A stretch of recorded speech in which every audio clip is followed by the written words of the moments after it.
do I look white to you?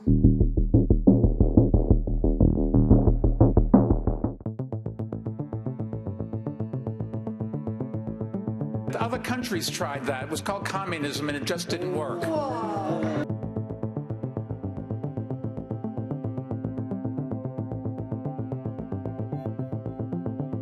Senator Sanders has a proposal that would require all large companies to turn over up to 20% of their ownership to employees over time. Is that a good idea? Absolutely not. I can't think of a ways that would make it easier for Donald Trump to get reelected than listening to this conversation. This is ridiculous. We're not going to throw out capitalism. We tried that. Other countries tried that. It was called communism, and it just didn't work. You know what, Mr. Bloomberg? It wasn't you who made all that money. Maybe your workers played some role in that as well. And it is important that those workers are able to share the benefits. Also, when we have so many people who go to work every day and they feel not good about their jobs, they feel like cogs in a machine. I want workers to be able to sit on corporate boards as well so they can have some say over what happens to their lives. But here is the point. Let's talk about democratic socialism, not communism, Mr. Bloomberg. That's a cheap shot. Let's talk about democratic. Let's talk about what goes on in countries like Denmark, where Pete correctly pointed out they have a much higher quality of life in many respects than we do. What are we talking about? We are living in many ways in a socialist society right now.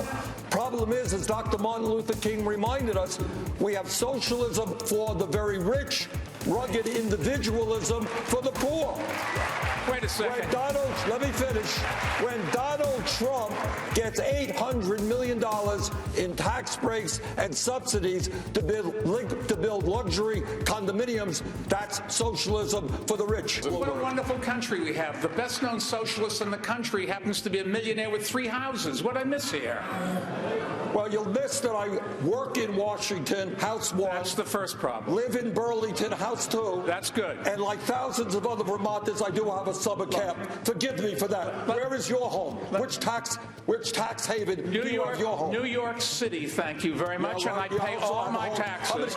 And I'm happy to do it because I get something for it. And let me say, I thought the senator next to me was half right. I agree we should raise taxes on the... I disagree with the senator on the wealth tax, but I do agree with her that the rich aren't paying their fair share. We should raise taxes on the rich. I did that as mayor in New York City. I raised taxes, and if you take a look at my plans, the first thing I would do is try to convince Congress, because they've got to do it, we can't just order it, to roll back the tax cuts that the Trump administration put in with through Congress. All right.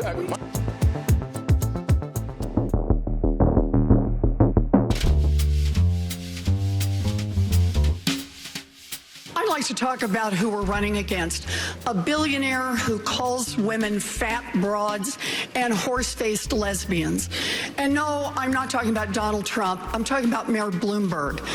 Democrats are not going to win if we have a nominee who has a history of hiding his tax returns, of harassing women, and of supporting racist policies like redlining and stop and frisk. Look, I'll support whoever the Democratic nominee is, but understand this.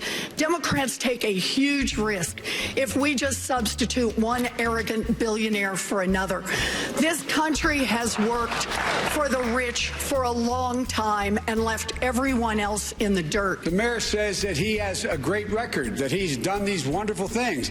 Well, the fact of the matter is he has not managed his city very, very well when he was there. He didn't get a whole lot done. He had stop and frisk, throwing close to 5 million young black men up against a wall.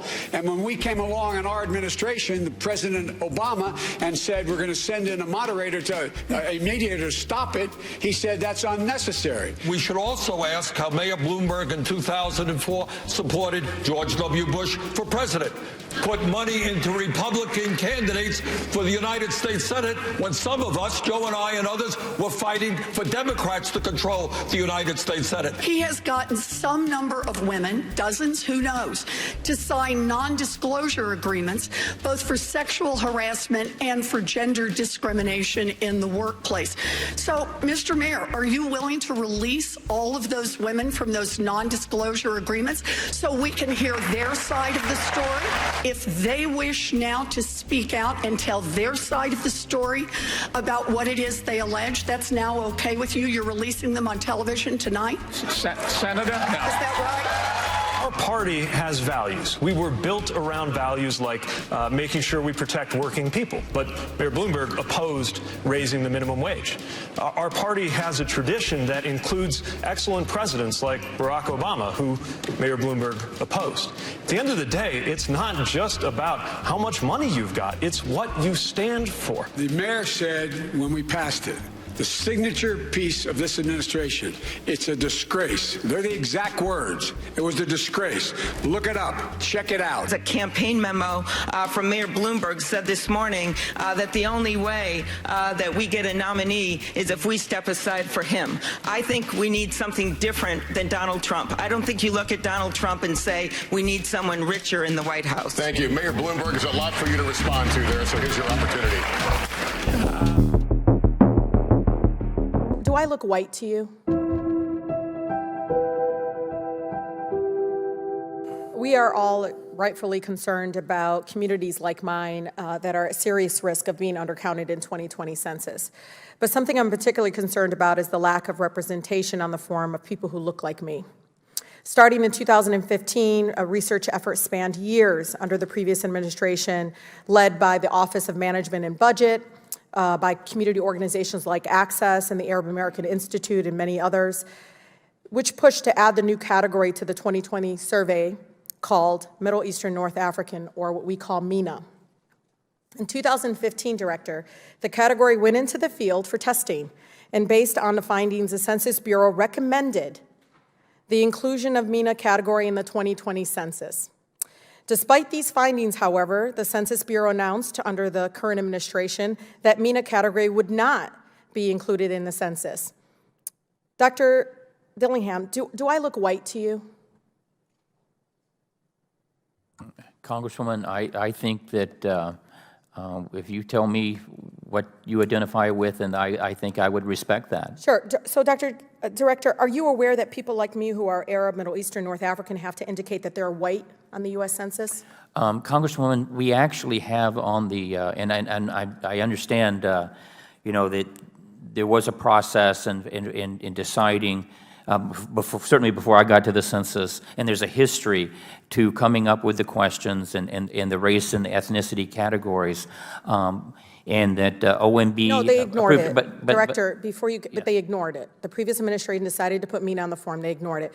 But do you think if I circled white category, that would be an accurate depiction of my racial and ethnic background?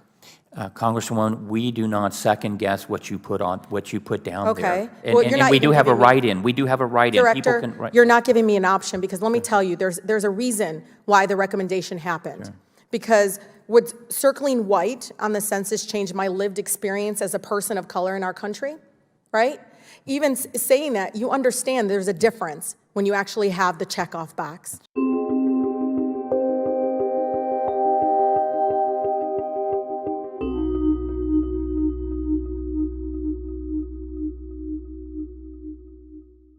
Because the MENA community, like others, relies on accurate census representation for health research, Director, certainly, language assistant, civil rights laws, and reporting educational outcomes. In addition, it would help address things like crime reporting, Director, helping minority business owners get loans, and drawing congressional and state legislative boundaries. So, Director, do you believe it is important to better collect racial and race information from census participants of Middle Eastern and North African descent? Congresswoman, do you believe that, though? I can say that by having the write-in provision, that is the Sir, option. it doesn't have the same impact, and you know that. You know that. Yeah. That's why the community pushed to add the category of MENA, and they did it right. They went through the process, and they got it approved. And this administration decided to ignore them and to make them invisible again, right? That's what you're doing. You're making us invisible. No, the continued absence of this ethnic category contributes to erasing us. Our living, working, we all live and work and raise our families here. I truly believe this issue needs to be addressed, and we need your leadership to push back against this current administration's lack of wanting to see people like me being represented on an official government federal forum that decides around funding, decides how they're going to treat us, how they're going to approach health research, linguist assistance, all those kinds of things. And I mean, you know, Director, we need to get it right because I'm not white. I'm not. And I don't just, you know, try to say to others that you should be this or that. Sure. But when I sit on this forum and I look at it, I don't see myself represented on this forum. And I think that's a huge issue for people like me. Sure. And I need you to do more in pushing back against this current administration, ignoring what the previous administration was able to do. And the U.S. Census Bureau decided to add MENA, and they ignored it. Congresswoman, I can assure you that we continue to study race and ethnicity and the options for self-reporting that. Director? And let me just say that but we've been studied enough. We want your views, and we're beginning the process of looking at the 2030 census. It's too late. It's too late because for 10 years we will be invisible to health research, to a number of things, small business loans. We will be invisible for another decade in our country. And I think it's wrong. And it was wrong to ignore the efforts of not only the Office of Management and Budget, but organizations like Access, a.k.a. and others who followed the process, did what they needed to, get public input to making sure that they are seen finally by their own federal government. Thank you, I yield. Dr. Dillingham, do I look white to you? I grew up fighting. But listen to Senator Klobuchar's point. She says we have to think smaller in order to get it passed. I don't think that's the right approach here. We need to get everybody's health care plan out here. Mayor Buttigieg really has a slogan that was thought up by his consultants to paper over a thin version of a plan that would leave millions of people unable to afford their health care. It's not a plan, it's a PowerPoint. And Amy's plan is even less. It's like a Post-it note, insert plan here. Amy, I looked online at your plan, it's 2 paragraphs. Families are suffering and they need a plan. You can't simply stand here and trash an idea to give health care coverage to everyone without having a realistic plan of your own. According to the New York Times, the last time that Mitch McConnell was on the ballot, the vice president stood in the Oval Office and said, I hope that Mitch gets reelected so I can keep working with him. Well, Mitch did get reelected. He did not have an epiphany. Instead, he blocked nearly everything that Barack Obama tried to pass. Did you ever and he stole a Supreme Court seat from the Democrats, the Consumer Financial Protection Bureau. I'd like to talk about who we're running against. A billionaire who calls women fat broads and horse-faced lesbians. And no, I'm not talking about Donald Trump. I'm talking about Mayor Bloomberg. In my foundation, the person that runs it's a woman. 70% of the people there are women. In my company, lots and lots of women have big responsibilities. They get paid exactly the same as men. Senator Warren, you've been critical of Mayor Bloomberg on this issue. Yes, I have, and I hope you heard what his defense was. I've been nice to some women. We are not going to beat Donald Trump with a man who has who knows how many non-disclosure agreements and the drip, drip, drip of stories of women saying they have been harassed and discriminated against. That's not what we do as Democrats. A 2-cent wealth tax. It is a question of values. Do we want to invest in Mr. Bloomberg or do we want to invest in an entire generation of young women? Democrats want to beat Donald Trump, but they are worried. They are worried about gambling on a narrow vision that doesn't address the fears of millions of Americans across this country who see real problems and want real change.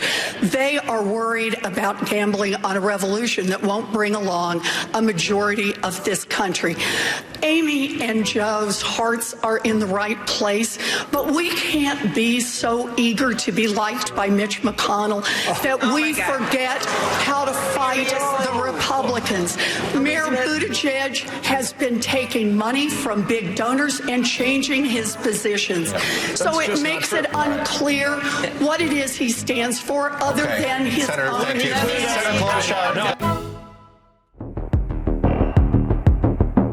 It's bad enough that a tyrant is destroying American democracy.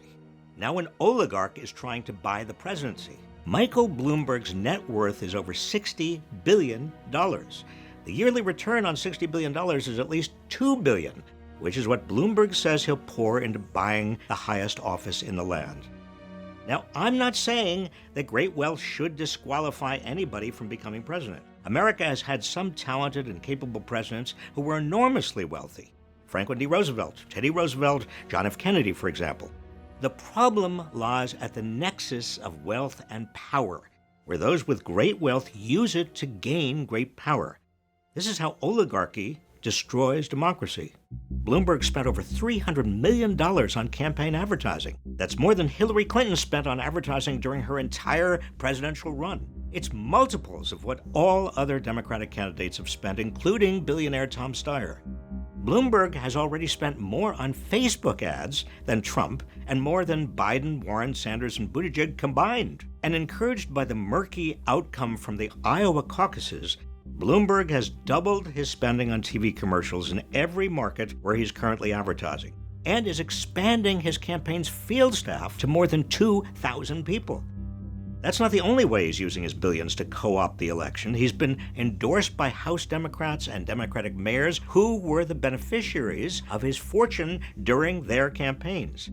He's also paying social media influencers with massive followings to promote his campaign. His paid staff is already 3 times as large as Trump's, 5 times Joe Biden's. He's using his fortune to woo staffers away from other campaigns. Meanwhile, the Democratic National Committee is putting Bloomberg onto the debate stage by abandoning the individual donor threshold that it used for the first 8 debates. Presumably because Bloomberg, the self-funded billionaire, doesn't take donations. To participate in the February 19th debate in Las Vegas, Democratic candidates needed to show at least 10% support in 4 national polls. Bloomberg's wall-to-wall advertising made that pretty much inevitable.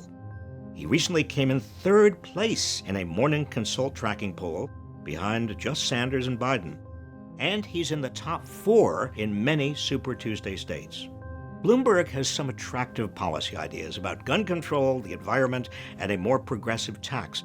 But he's also a champion of Wall Street. He fought against the reforms following the near meltdown of the street in 2008. His personal fortune is every bit as opaque as Trump's. Through his dozen years as mayor of New York, he refused to disclose his federal taxes. Even as a candidate for president, he still hasn't given a date for their release. And because he hasn't taken individual donations, hasn't appeared on the debate stage, and bases his entire campaign on TV advertising, he isn't being held accountable for his despicable record on race and criminal justice, the discriminatory stop and frisk policy he implemented when he was mayor, or his defense of redlining. And remember, he's trying to buy the presidency. The word oligarchy comes from the Greek word oligarchos, meaning few to rule or command. It refers to a government of and by a few exceedingly rich people. Since 1980, the share of America's wealth owned by the richest 400 Americans has quadrupled, while the share owned by the entire bottom half of America has declined. The richest 130,000 families now own nearly as much as the bottom 90%. That's 117 million families combined. The 3 richest Americans own as much as the bottom half. Michael Bloomberg is the 8th richest.